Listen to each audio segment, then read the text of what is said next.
Assalamualaikum warahmatullahi wabarakatuh.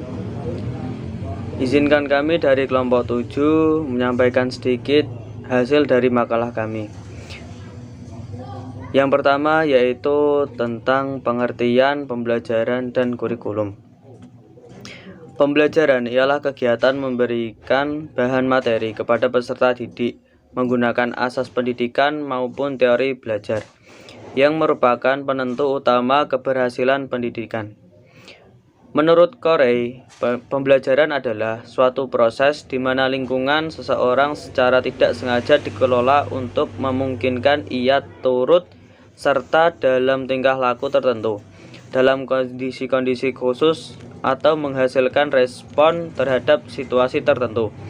Pembelajaran merupakan subset khusus dari pendidikan. Berdasarkan Undang-Undang Sistem Pendidikan Nasional Nomor 20 Tahun 2003 dijelaskan bahwa pendidikan nasional bertujuan untuk mengembangkan potensi peserta didik agar menjadi manusia Indonesia seutuhnya, yaitu manusia yang beriman dan bertakwa kepada Tuhan Yang Maha Esa, memiliki pengetahuan dan keterampilan, berbudi pekerti yang luhur, sehat jasmani dan rohani, berkepribadian yang mantap, cerdas, kreatif, mandiri, dan memiliki rasa tanggung jawab. Yang selanjutnya yaitu pengertian tentang kurikulum. Kurikulum merupakan salah satu komponen pokok aktivitas pendidikan dan merupakan penjabaran dari idealisme, cita-cita, tuntutan masyarakat, atau kebutuhan tertentu.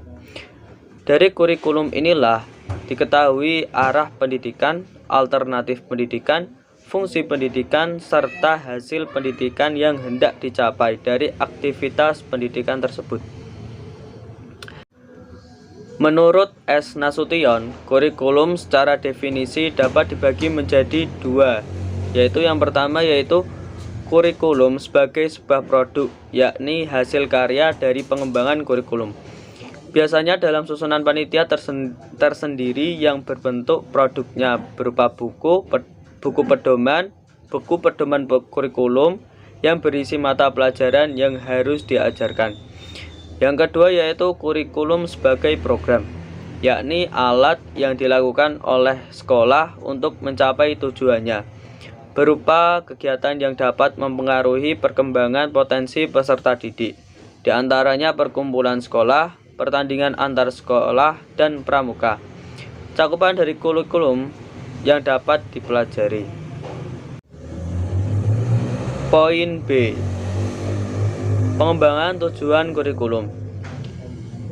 Pendidikan merupakan suatu hal yang dapat menyebabkan kapasitas atau kemampuan masyarakat berkembang, dapat menumbuhkan keinginan dan membangkitkan ambisi suatu generasi bangsa untuk mengeksplorasi berbagai kemauan serta dapat mengembangkannya secara maksimal dalam proses kepentingan pembangunan masyarakat serta keseluruhan tanpa diselingi dengan keruwetan.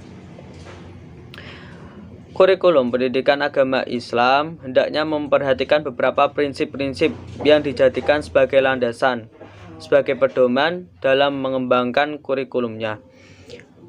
Di antara prinsip-prinsip tersebut terdapat yang pertama yaitu prinsip relevansi, di mana dalam konteks ini hendaknya pengembang kurikulum pendidikan agama Islam memperhatikan situasi dan kondisi lingkungan sekitar yang disesuaikan dengan kebutuhan peserta didik. Yang kedua yaitu prinsip fleksibilitas, di mana dalam konteks ini hendaknya pengembang kurikulum pendidikan agama Islam memperhatikan dan memahami terlebih dahulu latar belakang setiap peserta didik.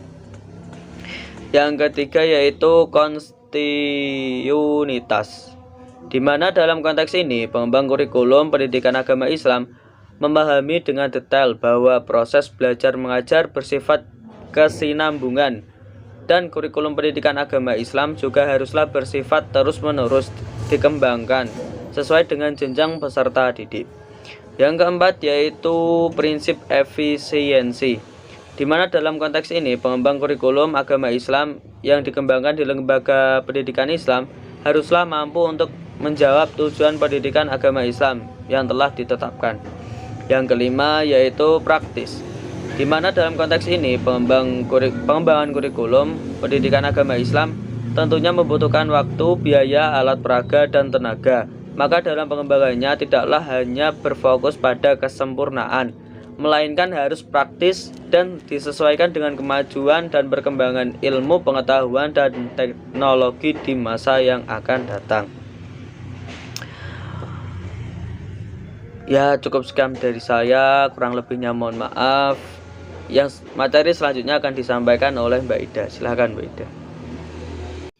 Selanjutnya saya akan menjelaskan tentang pengembangan isi kurikulum.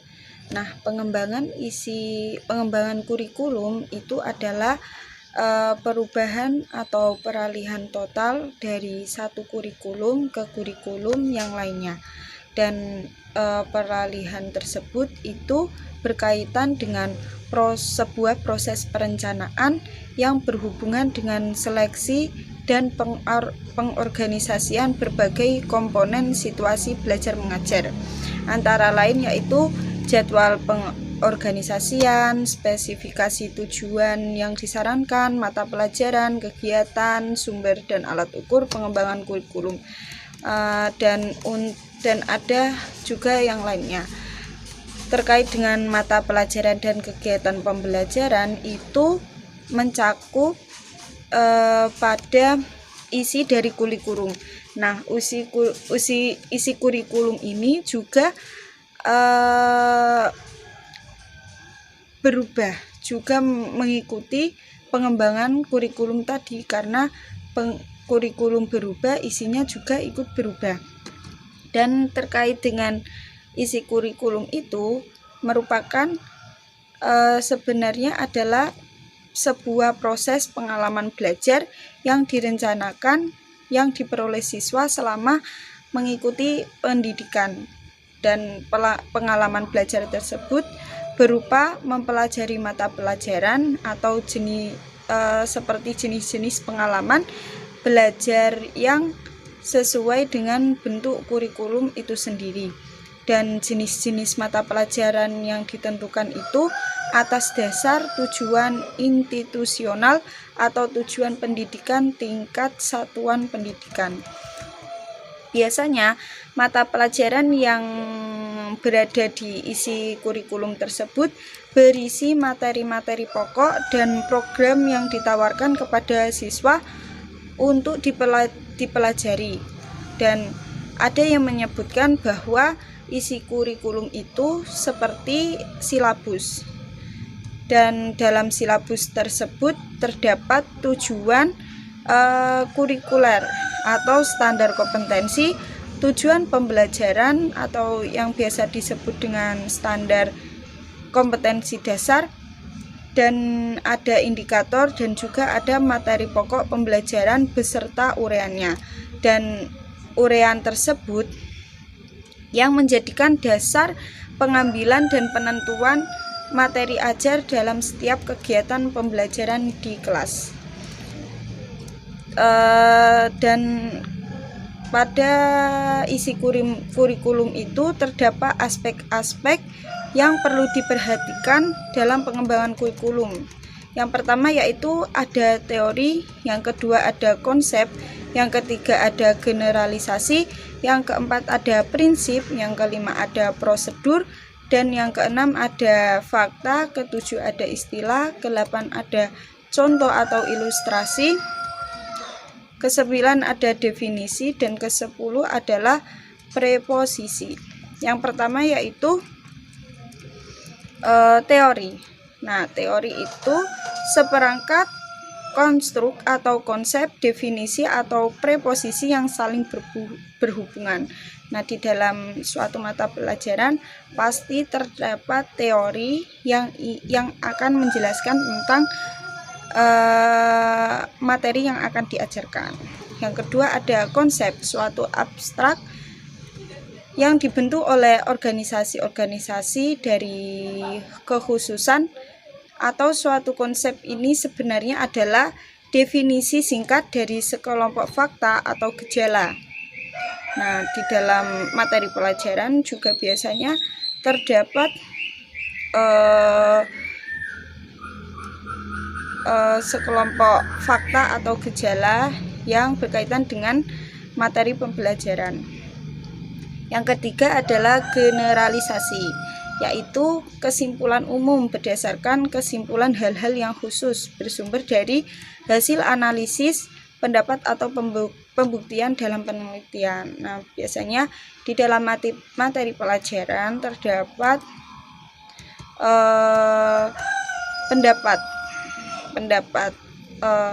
pendapat orang, kemudian di situ ada kesimpulan umum yang berkaitan dengan pendapat tersebut. Yang keempat yaitu prinsip yaitu ide utama pola skema yang ada dalam materi yang mengembangkan hubungan antara beberapa konsep dan prinsip, biasanya disebut dengan hukum atau generalisasi. Yang kelima yaitu prosedur, yaitu serangkaian langkah-langkah yang berurutan yang ada dalam materi pelajaran dan harus dilakukan oleh siswa. Yang keenam yaitu fakta, yaitu sejumlah informasi khusus dalam materi yang dipandang mempunyai kedudukan penting. Yang ketujuh yaitu istilah, yaitu kata-kata perbendaharaan yang baru dan khusus yang diperkenalkan dalam materi. Yang kedelapan, contoh atau ilustrasi. Nah, biasanya ini yang menjadikan suatu cerminan atau tindakan proses yang bertujuan untuk memperjelas sehingga suatu uraian atau pendapat yang ada di materi itu dapat dipahami oleh peserta didik. Yang ke-9 yaitu definisi, yaitu penjelasan tentang makna atau pengertian suatu hal atau suatu kata dalam garis besarnya. Yang ke-10 preposisi, yaitu suatu pernyataan atau pendapat yang tak perlu diberi argumentasi. Preposisi hampir sama dengan asumsi paradigma tanpa pembuktian yang sudah dianggap benar.